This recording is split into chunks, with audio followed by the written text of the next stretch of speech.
Hello everyone, this is Sean from Barry Digital Media and I hope you are doing well. And today I'm taking a look at a new game that I made called Brutal. And this is a card game that is a house variation on similar games like Palace, Karma, Shithead, those kinds of card games. And the goal of this game is to get rid of all of your cards. And the variation is that you also play with the jokers, and the jokers essentially let you take a card from the pile. So let's take a look at the actual game. See, all the cards are loaded up here. I do at the bottom have a reset game and a show log just in case you're confused about some of the actions that the computer made, or you just are having a really bad run, then you can go ahead and reset it. Although this game is fun because you can have just an absolutely terrible hand, but you shouldn't give up because it can flip around pretty wildly and you can still turn out on top. So I've been given a very difficult setup here. So let's just review first. As you can see in the AI opponent and my hand down here, that we have 3 down cards and then 3 up cards. And then we have 3 additional cards here. These 3 cards at the bottom, those are the cards that are in your hand that you will be able to play immediately. After you finish the draw pile here and the cards in your hand down here, then you'll be able to move on to your up cards. And once you get rid of your up cards, then you can play your down cards.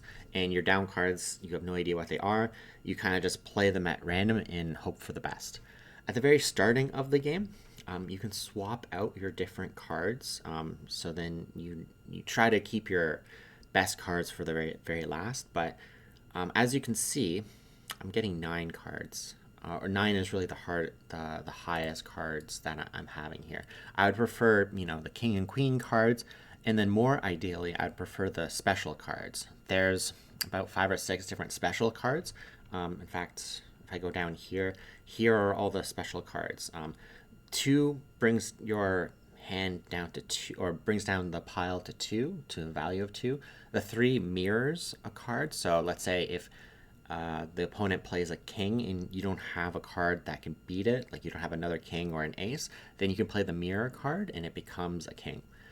You can play the 7 card. So then let's say if the opponent plays a 6 and then you play a 7, the opponent will have to play a 7 or under. There's a skip card, which will skip the opponent's turn. There's a burn card, where essentially if you play the 10 card on top of a pile, no matter what, it just clears the entire deck, and then you get to go again.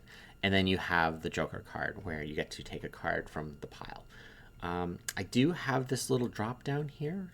You don't really need to know too much about what the opponent has in their up and down pile so much. Like it's good to pay attention that he has, okay, great, he has a 3 card and he has an ace card there. So he does have some fairly good cards, and you can, once you get good at this game, you can keep track of the cards pretty well. So it's good to know that, but you don't need to know it for the most part. And also, it does give me a count of the number of cards that's in the opponent's hands. That can also be useful as well. So I'm fairly happy with my 3 9s here. So I'm just going to get started. Looks like I won the draw and I got to go first. So I'm going to play. And then the computer plays a 5. I'll play a 5. He plays a king.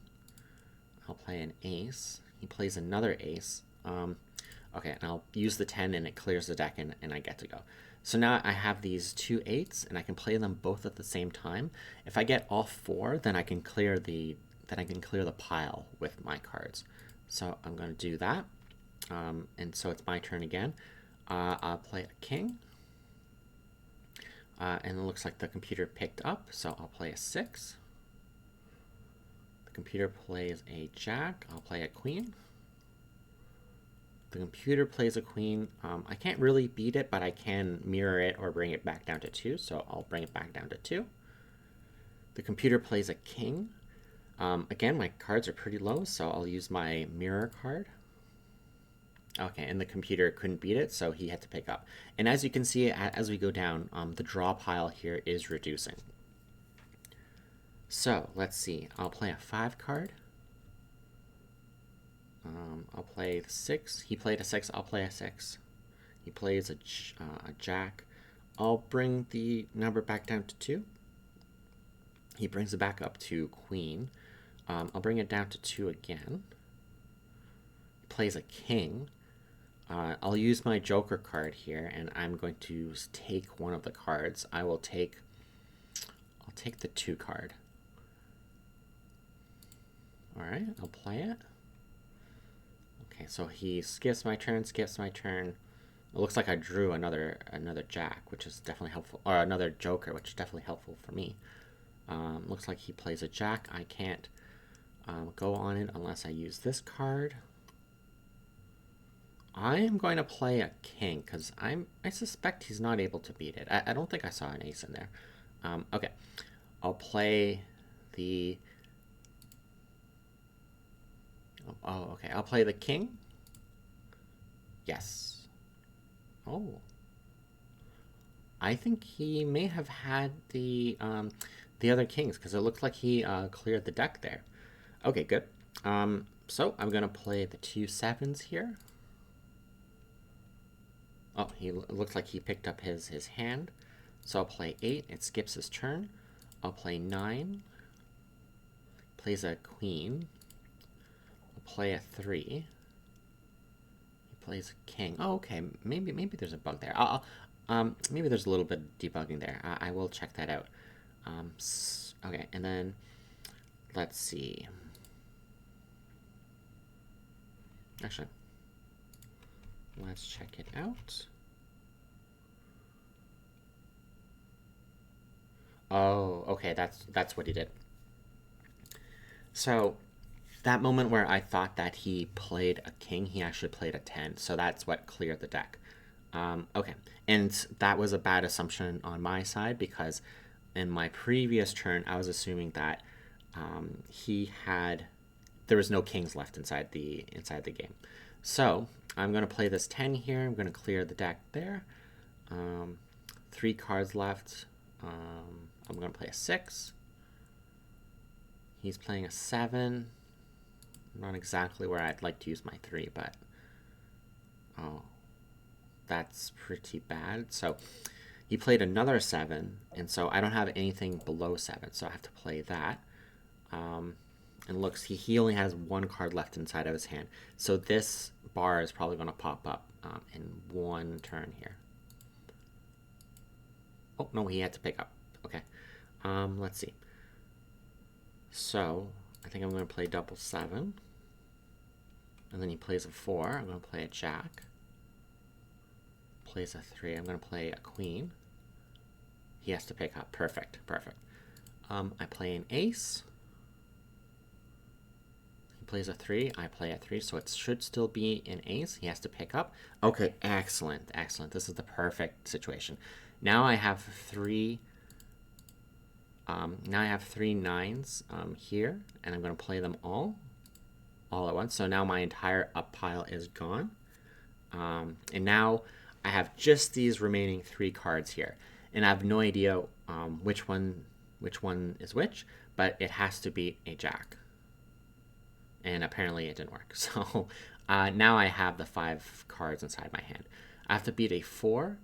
So I'm going to play my 7 here. He plays a 6. Okay, I play my 9s. He plays a queen, so I have to pick up the pile. Okay, so he still has his up hands there. So we're still ahead. So he plays an ace. I can't beat it. Okay. He plays a 7. I'm going to play my 2 4s. He plays a 7 again. Very cheeky. I play a 6. Okay, he picks up. I don't think I want to play this 7 right now because I think he has 7s inside of his hand, and that would put me in a bad position. So I'm going to place all of my 9s. He picks up. Perfect. I'm going to play a jack.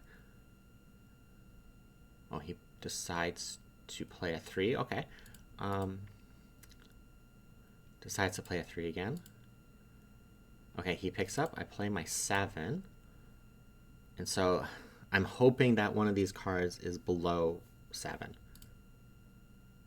Oh, okay, perfect. That happened to be a 10, so it clears the deck, and so this is my last card, and it happens to be a 2. Okay, perfect. I won the game. Yeah, so if you feel like you want to play this game, again, check out my website or check the comments in the comments under the description, and there should be a link there, and you can have a whole bunch of fun. I hope you enjoy it. Take care.